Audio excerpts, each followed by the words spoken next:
When I was growing up, I didn't exactly know what I wanted to be. Like most young people, I thought, it felt like there were many options, but also none of them made sense. There felt like there were options and also no options at all. That was this interesting thing. But I knew that one of the things that I was good at, and that it may be the only thing I'm good at, is noticing things, is deeply noticing things.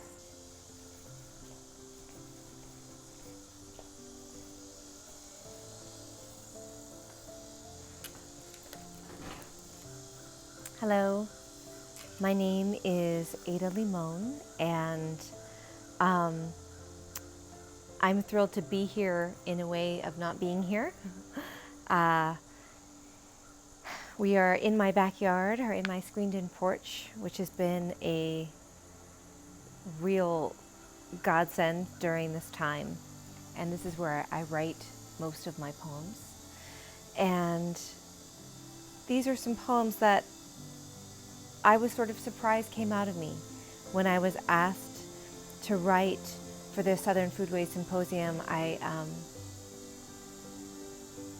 didn't know what would come. I never do. And this is one.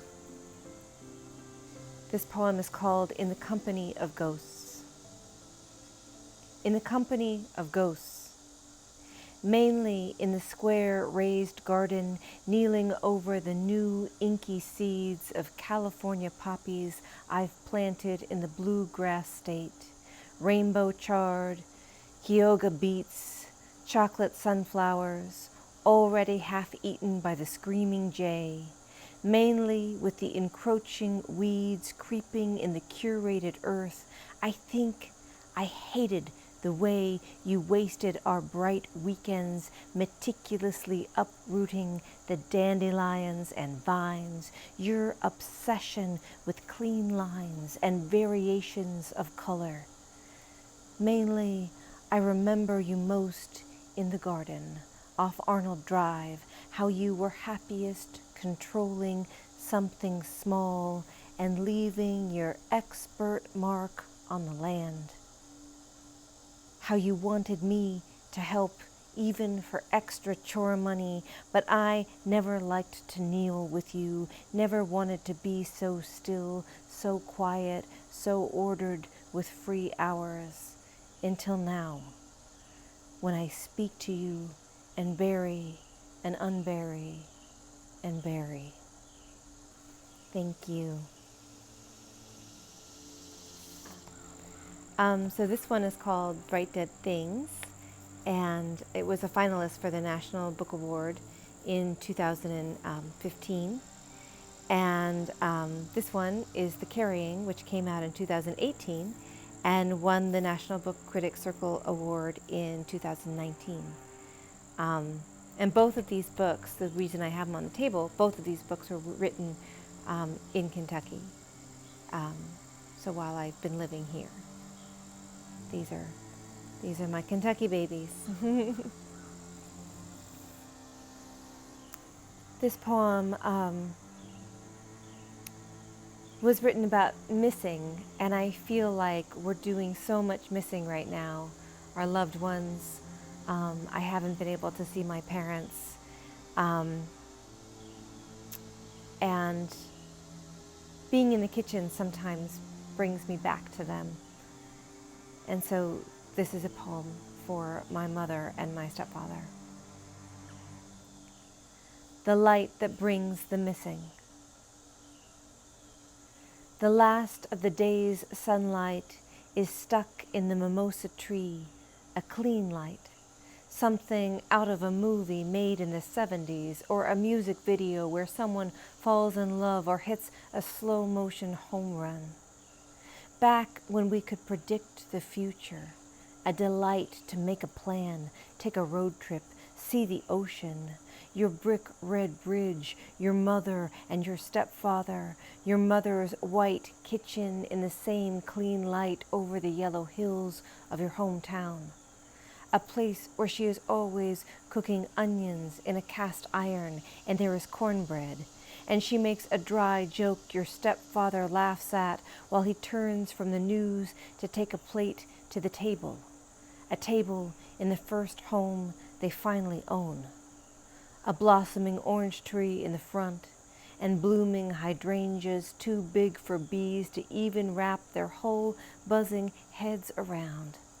And somehow you can hold them there for as long as you can hold one breath, until, just like the light, they are gone, and the future goes dim with the enormity of the sky. Thank you.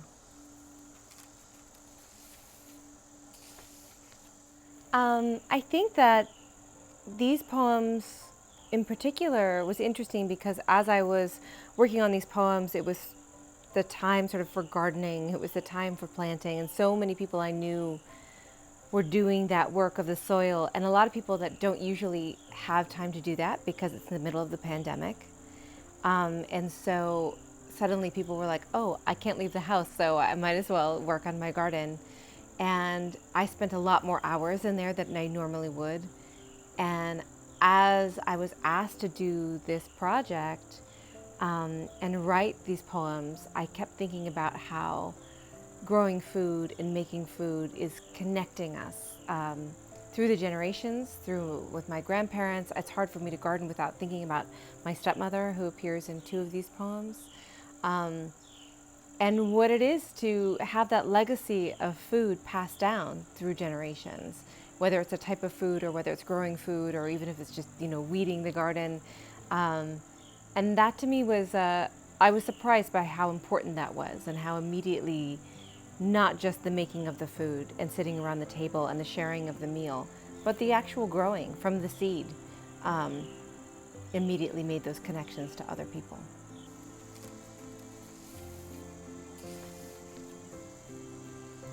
I think a lot about how food connects us with our generations and with the people who aren't with us any longer, as does gardening and growing food. But my stepmother, who died in 2010, I think about her a lot. She was an exceptional cook, and I have some of her recipe books. They're split between me and my 2 brothers, and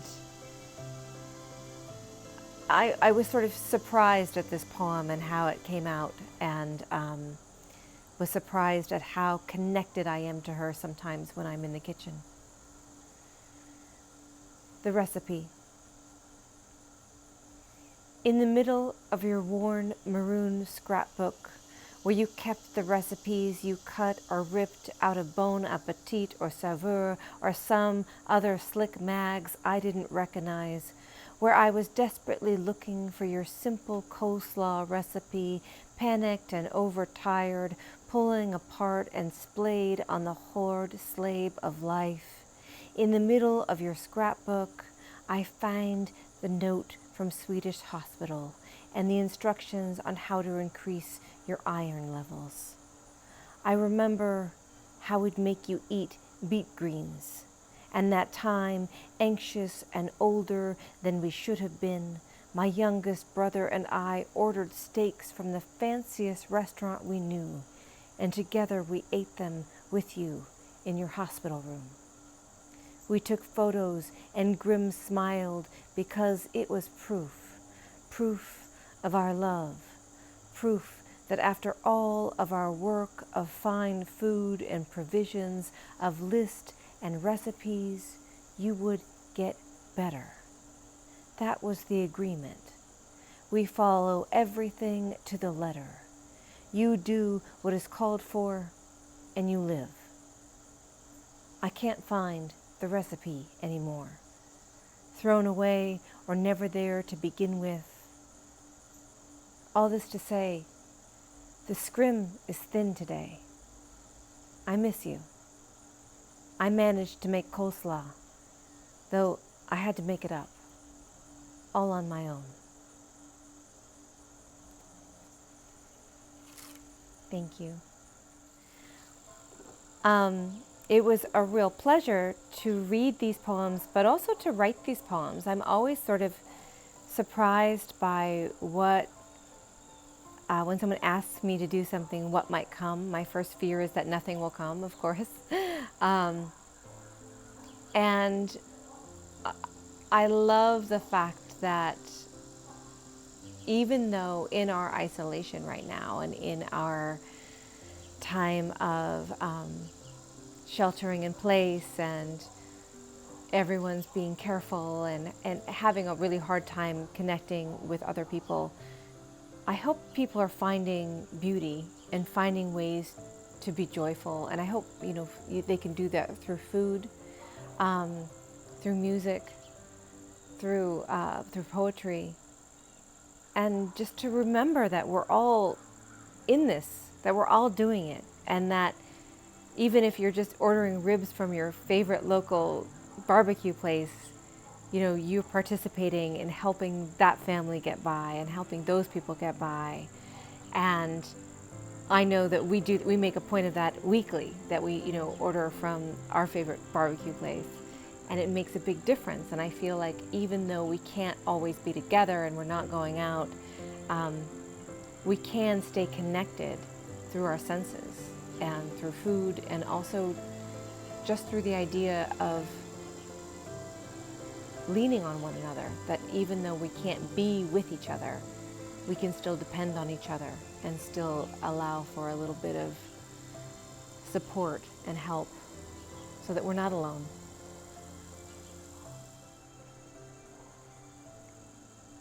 How far away we are, so we might understand each other better. I'm leaning on the cracked white window ledge in my nice pink slippers lined with fake pink fur. The air conditioning is sensational. Outside, we've put up a cheap picnic table beneath the maple, but the sun's too hot to sit in, so the table glows on alone like bleached out bones in the heat. Yesterday, so many dead in Norway. Today, a big-voiced singer found dead in her London flat. And this country's gone standstill and criminal. I want to give you something, or I want to take something from you. But I want to feel the exchange, the warm hand on the shoulder, the song coming out, and the ear holding onto it. Maybe we could meet at that table under the tree, just right out there. I'm passing the idea to you in this note. The table, the tree, the pure heat of late July. We could be in that same safe place, watching the sugar maple throw down its winged seeds like the tree wants to give us something too, some sweet goodness that's so hard to take. Thank you.